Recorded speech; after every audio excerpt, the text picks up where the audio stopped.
itu aku paling nyantol kalau belajarnya semalam sebelum ujian itu. Tapi ini jangan dicontoh ya teman-teman.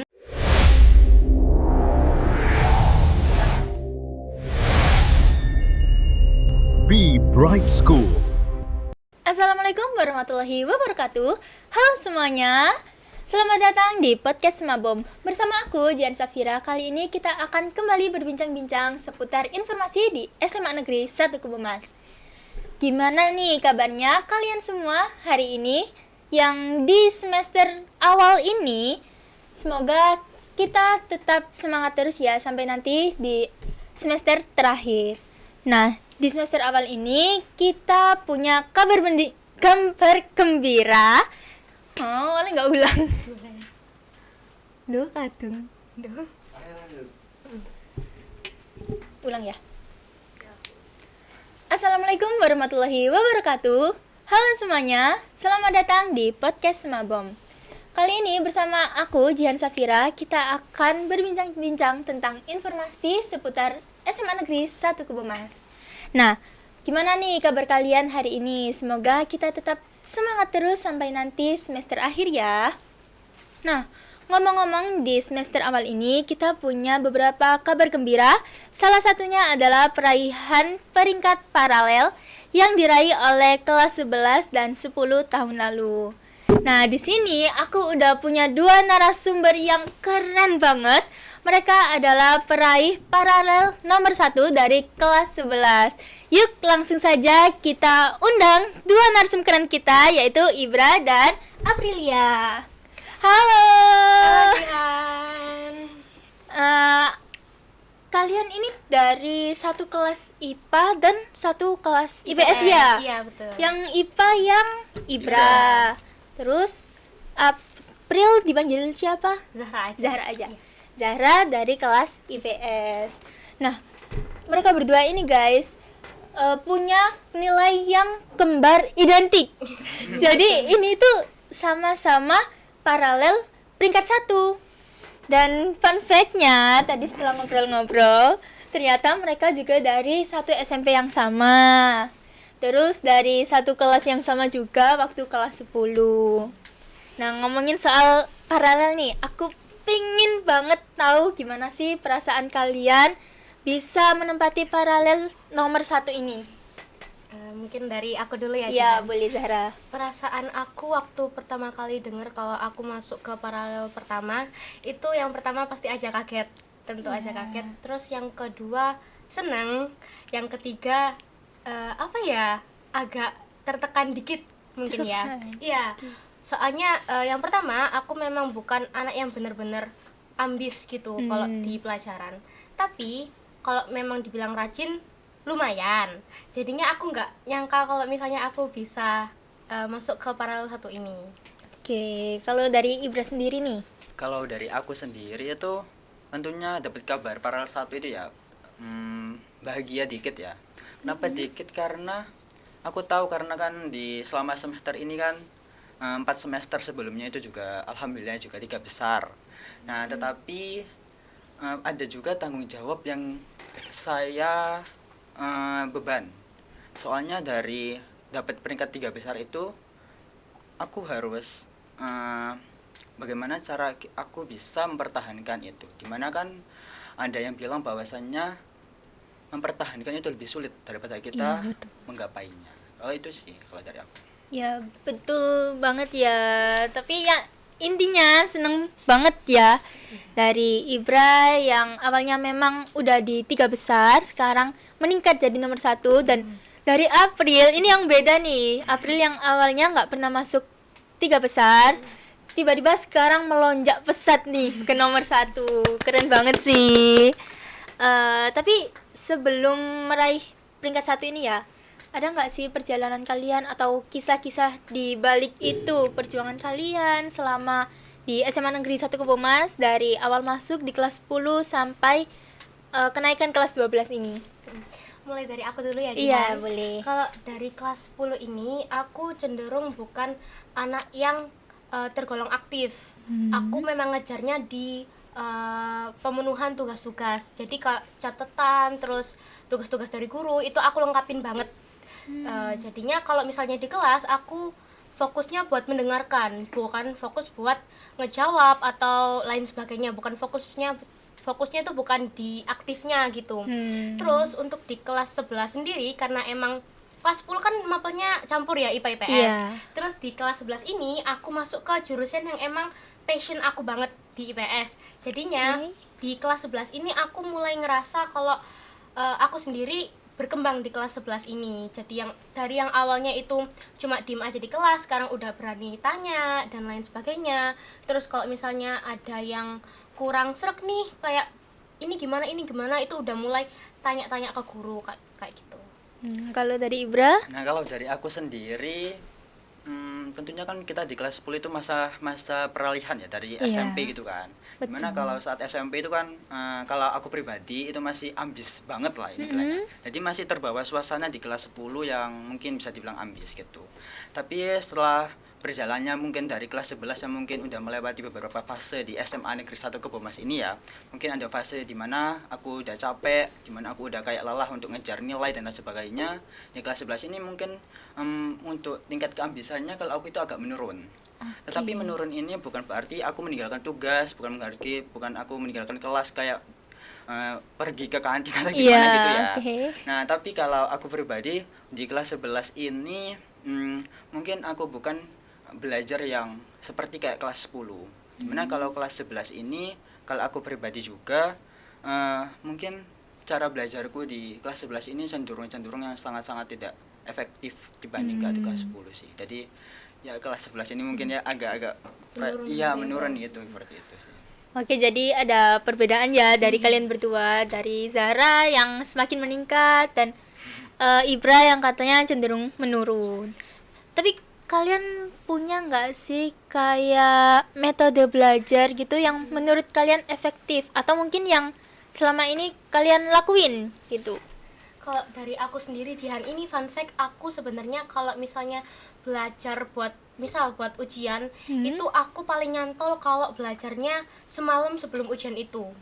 Tapi ini jangan dicontoh ya teman-teman. SKS ya? Iya, pakai sistem SKS, soalnya lebih baik kan.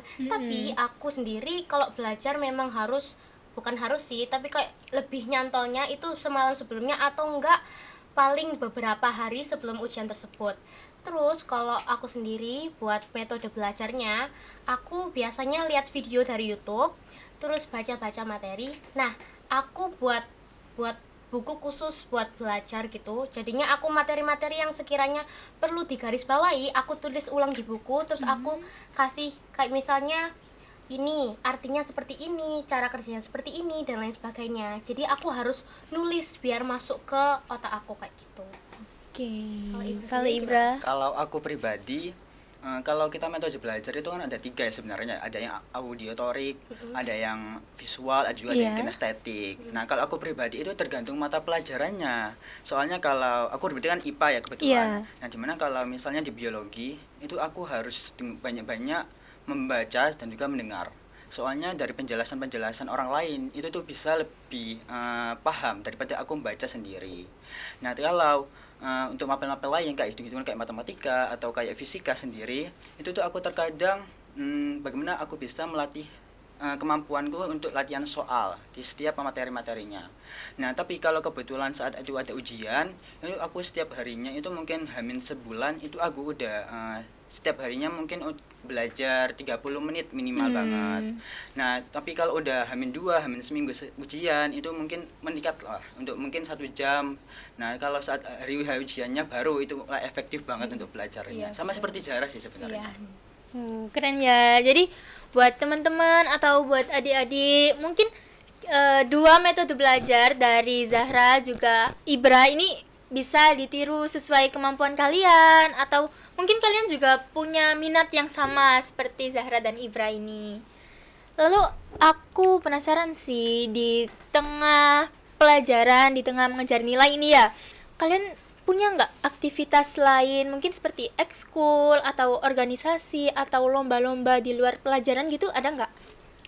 Kalau aku sendiri, aku sekarang ikut di 2 ekstrakurikuler yang disediakan sama SMA Negeri 1 Kebomas, yaitu yang pertama ada ekstrakurikuler tari tradisional, yang kedua aku ikut modern dance. Nah, di 2 ekstra ini aku sering ikut lomba Jihan. Jadinya keren. ya, jadi ikut lomba di luar sekolah dari tari dan juga modern dance seperti itu. Kalau Kalau Ibra? aku itu mungkin di kelas 11 kemarin itu udah gak ikut ekstra apapun di sekolah, tapi soalnya kan mungkin menurutku itu bukan lebih baik ya, tapi mungkin menurutku lebih efektif kalau aku itu ikut lomba di luar sekolah, dimana dari ikut lomba itu kan pastinya dapat sertifikat ya, baik Iya. itu juara maupun peserta itu kan kita dapat sertifikat itu kan, itu mungkin bisa menjadi penunjang buat Iya. masuk perguruan tinggi sih. Tadi aku lebih memilih untuk ikut lomba daripada ikut ekstra seperti itu. Oke, jadi kalian juga fokus ke luar pelajaran ya, Iya, kayak betul. lomba dan juga April tadi ikut 2 ekskul sekaligus. Tari dan modern dance. Tapi cara kalian membagi waktu antara pelajaran di kelas sama waktu untuk kegiatan di luar kelas itu gimana nih tipsnya? Kalau aku kan seperti yang aku tadi katakan, aku kan ikut 2 ekstra. Iya. Nah, itu emang jadwalnya kan udah tahu nih hari apa aja. Jadi misal contohnya aku tarinya ini hari Rabu, terus modern dance hari Selasa dan juga hari Jumat. Nah, di 3 hari ini aku sempetin sedikit waktu di rumah buat review-review materi. Nah, selain 3 hari ini, aku di rumah itu baca ulang buku, terus lihat-lihat video penyampaian materi yang kira-kiranya besok bakal dipelajarin pas di kelas kayak gitu. Oke. Kalau aku pribadi itu ya, untuk kalau untuk pribadi mungkin aku lebih membagi waktu, kan aku kan kebetulan ikut lomba ya. Iya. Nah, dimana aku pasti mentingin pelajaran ada di sekolah terlebih dahulu, buat misalnya kalau tugas ada PR itu mungkin aku lebih menyelesaikan terlebih dahulu sih. Nah, setelah itu baru kalau di tengah malam atau saat malamnya itu kalau udah ada kayak semacam waktu yang renggang, nah itu baru aku bakal bisa untuk menyelesaikan lomba-lomba yang aku ikuti gitu. Oke, jadi itu beberapa tips dari Zahra dan Ibra untuk membagi waktu ya antara kegiatan di luar kelas dan juga pelajaran di kelas. Nah, menurut kalian gimana sih cara biar dari kegiatan di luar kelas yang mungkin cukup banyak, tapi kalian juga bisa bikin nilai-nilai raport kalian atau nilai-nilai mapel kalian itu balance, seimbang antara nilai pelajaran dan juga kegiatan di luar kelas, prestasi di luar kelas. Ada nggak tipsnya? Dari aku sendiri, kalau misalnya dari ekstra yang aku ikutin, tari sama modern dance, itu kan emang nggak cuma ekstra aja Jihan. Jadi itu juga kadang ada pendalaman materi atau lomba-lomba biasanya. Jadi aku emang cukup gimana ya, harus bener-bener bagi waktu antara di yang pelajaran di maksud saya di luar sekolah sama yang di dalam sekolah pelajaran kayak gitu. Jadi tips aku kalau misalnya udah di sekolah, udah di kelas, itu bener-bener harus merhatiin gurunya banget. Jadi di kelas jangan dibuat tidur atau dibuat ngobrol sama teman. betul. Jadi bener-bener dengerin lah apa kata guru kalau lagi nyampein materi. Oke, dimanfaatkan ya Iya, waktu di betul. kelas itu. Iya. Kalau dari Ibra gimana? Nah, kalau aku pribadi untuk dapat nilai yang cukup tinggi itu ya, kalau kita di kelas itu ya seharusnya kita bisa lebih komunikasi sama guru sebenarnya.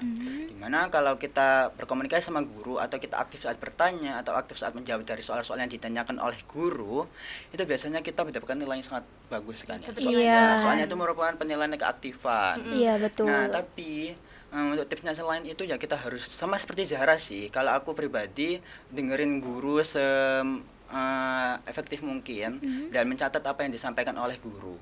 Itu sih kalau aku. Oke, jadi dari 2 ini intinya sesibuk apapun kita di luar kelas, pokoknya kita harus bisa memanfaatkan waktu di dalam kelas supaya nggak sia-sia ya, dan setelah mata pelajaran selesai, setelah jam sekolah selesai, kita bisa kembali membagi waktu ke kegiatan yang lainnya. Oke, lalu menjadi balik lagi ke awal ya. Jadi peringkat 1 paralel nih. Kira-kira kalian ada nggak tekanan atau pressure atau ekspektasi tersendiri dari kalian atau mungkin dari orang lain seperti orang tua atau dari guru gitu? Kalau aku pribadi ya, kalau untuk tekanan atau pressure itu pasti ada ya. Soalnya kan kita mendapatkan nilai yang baik atau terbaik gitu kan. Jadinya pasti ekspektasi orang-orang itu terhadap aku dan Zahra itu kan pasti lebih naik gitu kan. Nah, kalau dari untuk menghadapi pressure itu, kalau aku pribadi dibuat santai sih menurut aku. Buat santai aja ya. Iya. Soalnya kalau kita merasa tertekan banget nih, nah itu malah membuat kita malah malas belajar sih kalau malah aku. down gitu Ya, ya, malah Ibra. down banget. Nah, kalau itu sih kalau dariku. Ya kurang lebih sama Sama sih ya. Jihan. Iya, Oke. dibuat santai aja. Tapi kalian pernah nggak merasa jenuh atau bosen gitu selama belajar? Atau mungkin selama ini kalian tetap have fun aja buat belajar? Gimana nih? Kalau dari aku sendiri, kalau misalnya waktu belajar itu nggak, misal ya aku udah dikasihkan 1,5 jam nih buat belajar, itu nggak bener-bener full aku pelajarin materi di 1,5 jam itu. Tapi aku bagi-bagi nih, setengah jam aku materi yang ini aku istirahat dulu 15 menit, 10 menit. Tapi kalau bisa istirahatnya nggak pegang HP karena nanti Iya. kecanduan ya. Iya, Nanti ganggu fokus nih. iya, misal istirahatnya 15 menit nanti manjang 20 menit, nanti lagi deh, nanti lagi kayak gitu. Jadinya aku biasanya tuh makan jajan atau enggak ya ngelamun aja sih biasanya kalau istirahatnya. Habis itu lanjut buat belajar lagi. Iya. Kalau Ibra gimana? Nah, kalau aku sendiri itu untuk menghadapi tips rasa malas belajar gitu ya, pertama kita harus niat sih sebenarnya. Dimana kalau kita niatkan segala sesuatu yang kita harus mulai gitu kan, kita harus didasarkan oleh niat. Nah, kalau niat kita untuk belajar itu untuk mendapatkan nilai bagus, mendapatkan kita pemahaman materi yang lebih, itu biasanya kita saat malas belajar tuh ada rasa kayak masa sih aku kayak malas gitu kan, tujuan aku kan belum tercapai gitu kan. Nah, kalau dari aku sih sebenarnya itu, tapi mungkin kalau yang lain itu rasa malas belajar itu kita harus ingat siapa yang kita biayain kita sih sebenarnya. Soalnya kan mungkin rasa kita masih di sekolah itu kan ada orang tua yang mendoakan kita saat di sekolah, mungkin orang tua mengharapkan kita agar apa namanya, nilai yang baik. ya dapat nilai yang bagus, dapat ilmu yang berguna bagi kita. Tapi ternyata kalau kita tidak memanfaatkan peluang kita, itu akhirnya juga sama aja sih, sia-sia ya gitu. sia-sia juga. Oke, ternyata jujur aku kayak wow, kalian keren banget sih. Semangat belajar kalian itu kayak wow, emang ya orang pinter itu beda. Tapi kira-kira kalian sekarang kan udah 12 nih. Iya. Kira-kira kalian udah punya plan atau rencana nggak setelah lulus SMA ini kalian mau lanjut ke mana? Mungkin mau kuliah atau mau kerja atau mau apa nih? Kalau aku itu sebetulnya aku mau kuliah ya. Tapi untuk jurusan yang spesifiknya tuh masih belum, soalnya masih meraba-raba ya jurusan apa yang aku masih inginkan gitu kan. Sebenarnya masih ada plan sih, sebenarnya ada setidaknya 2 planning yang aku udah tata gitu untuk ke depannya gitu. Tapi karena aku juga menunggu pemeringkatan eligible, nah itu jadi aku harus menyiapkan segala apa yang udah aku usahakan itu. Kalau dari Zahra? Kalau dari aku sama seperti Ibra, aku mau lanjut kuliah. Tapi untuk jurusan spesifiknya sendiri, aku juga masih meraba-raba nih, masih bertanya-tanya kira-kira yang jurusan yang aku banget ini yang mana. Sebenarnya emang udah ada beberapa opsi, tapi kan namanya juga manusia pasti berkembang seiring berjalannya waktu. Jadi masih cari-cari yang bener-bener klop banget ini jurusannya mana sih, kayak gitu. Oke, jadi kalau dari jurusan emang masih meraba-raba ya, tapi memang udah punya niat untuk kuliah. Iya, betul. Nah, buat lanjut ke jenjang perkuliahan, kira-kira kalian udah punya rencana, punya plan, atau punya usaha apa gitu untuk sampai ke perkuliahan? Gimana nih? Kalau aku untuk planning ke depannya buat kuliah itu sebenarnya yang udah kita kelas 12 ya, tinggal Iya, satu semester iya. untuk buat bisa daftar SNBP. Nah, di mana pas semester itu kan kita harus mendapatkan hasil yang maksimal biar bisa ikut eligible. Nah, karena dari nilai rapot itulah kita bisa mendapatkan jurusan atau kampus yang kita impikan juga sih. Nah, kalau untuk setelah kuliah atau mungkin untuk bahan atau kayak semacam itu, mungkin aku bisa dibilang menyiapkan itu kan kita akan menghadapi TKA gitu kan. Iya. TKA terus kita kalau nggak ikut SNBP itu kan pasti kalau ada gagal SNBP itu kan kita akan UTBK juga. Iya. Nah itu sih kalau aku, jadi kita harus menyiapkan jauh-jauh hari. Kalau TKA bulan Oktober juga kan. Iya, betul. Nah itu juga harus dipersiapkan dari sekarang juga sih. Ya, kurang lebih sama kayak apa yang dibilang sama Ibra. Kalau misalnya kelas 12 ini emang bukan waktunya buat main-main. Iya. Waktunya udah harus serius ini, Iya, Jihan, betul, kayak betul. gitu. Jadinya emang benar kita harus siapin dari jauh-jauh hari. Kan emang aku anaknya harus SKS, tapi Iya. karena ini emang butuh banget buat belajar TKA dan juga SNBT, persiapan SNBT. Jadinya emang harus belajar dari jauh-jauh hari. Gitu. Oke, jadi ya kehidupan kelas 12 Iya, ya betul. udah mulai serius, harus mikirin setelah ini kita mau lanjut kemana, harus mempersiapkan apa saja. Tapi buat adik-adik kelas 10, kelas 11 juga bisa dipersiapkan mulai Iya, sekarang betul. ya, bisa dipikir-pikir lagi. Dan mungkin beberapa tips and trick dari Zahra dan Ibra itu juga bisa dijadikan motivasi untuk kalian ke depannya. Dan ya, berbagi cerita sama kalian berdua ini lumayan seru. Bukan lumayan sih, seru banget dan penuh motivasi. Kayak wow, ternyata ya kehidupan SMA ya seperti ini. Apalagi buat orang yang bisa meraih peringkat 1 paralel. Ternyata dibalik itu perjuangannya sebanyak ini.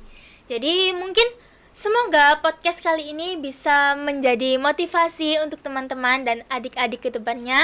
Semoga bermanfaat dan terima kasih sudah menonton podcast kita kali ini. Terima kasih dan sampai jumpa di episode berikutnya.